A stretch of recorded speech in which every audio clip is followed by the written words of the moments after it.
ସାଙ୍ଗମାନେ ଜୟ ଶ୍ରୀ ଜଗନ୍ନାଥ। ଜାଣିଛ ଖୁସି ଖବର, ଦାଦାର ଆଜି ପୁଅ ହେଇଛି ରେ। ସେଇଥିପାଇଁ ଆସିଛି ଗୋବିନ୍ଦପୁର ଛକ। ଗୋବିନ୍ଦପୁରରେ ମିଠା ବହୁତ ଫେମସ୍, ମୋ ବୋଉ କହିଥିଲେ, ସେଇଥିପାଇଁ ମୁଁ ଆସିଛି ଗୋବିନ୍ଦପୁର। ଆଜି ଆମର ଘରେ ଖୁସି। ମୁଁ ଆସିଛି ଆମର ଭାଇଙ୍କ ସପ୍କୁ, ମାନେ ଆମର ଗୋବିନ୍ଦପୁର ଛକ ବାସୁଦେବ ସୁଇଟ୍ ଷ୍ଟଲ୍। ଏଠିକାର ମିଠା ଫେମସ୍, ସବୁ ଅଲ୍ ଜିନିଷ ଫେମସ୍।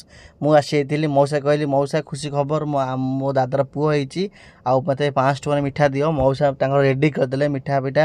ମୁଁ କହିଲି ଗୋଟେ ଜରିରେ ଦିଅନି, ଫାଟିଯିବ କାଳେ। ମଉସା କହିଲେ ହଉ ଠିକ୍ ଅଛି ପୁଅ, ପୁରା ସଫିସିଏଣ୍ଟ, ପୁରା ଭଲ ଜରି ଦିଆହେବ, ପୁରା ଡବଲ୍ ଜରି ଦିଆହେବ।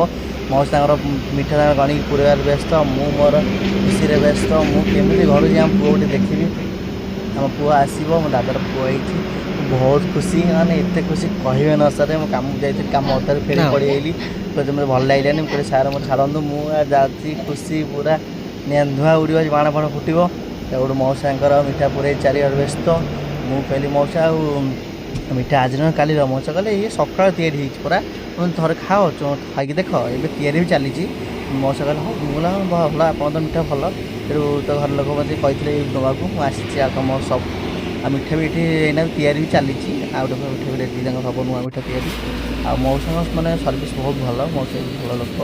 ଆଉ ଆସନ୍ତୁ ସାଙ୍ଗମାନେ, ଗୋବିନ୍ଦପୁର ଛକ ବାସୁଦେବ ସୁଇଟ୍ ଷ୍ଟଲ୍, ଏଠି ମିଠା ଫେମସ୍। ତାପରେ ମୁଁ ଆସିଥିଲି ଘରକୁ, ଆମ କୁନି ପୁଅ କାରରେ ଆସିଛି, ବହୁତ ଖୁସି ଆଜି, ପୁରା ଫେସ୍ରେ ବେଳେ ହେବ ଆଜି ତାର। ଆଉ ପୁରା ମୋ ଦାଦା ପୁରା ଖୁସି। ତାପରେ ସମସ୍ତେ କହୁଛନ୍ତି ଦେଖ ମୋ ପୁଅକୁ ଦେଖ, ଦାଦା ସମସ୍ତେ କହୁଛନ୍ତି ବବିଲି ଫବିଲି, ରାଜା, ବାବୁନ, ସମସ୍ତେ ଖୁସି। ମୋ ବୋଉ ବି ପଳାଇଛି ବାହାରକୁ।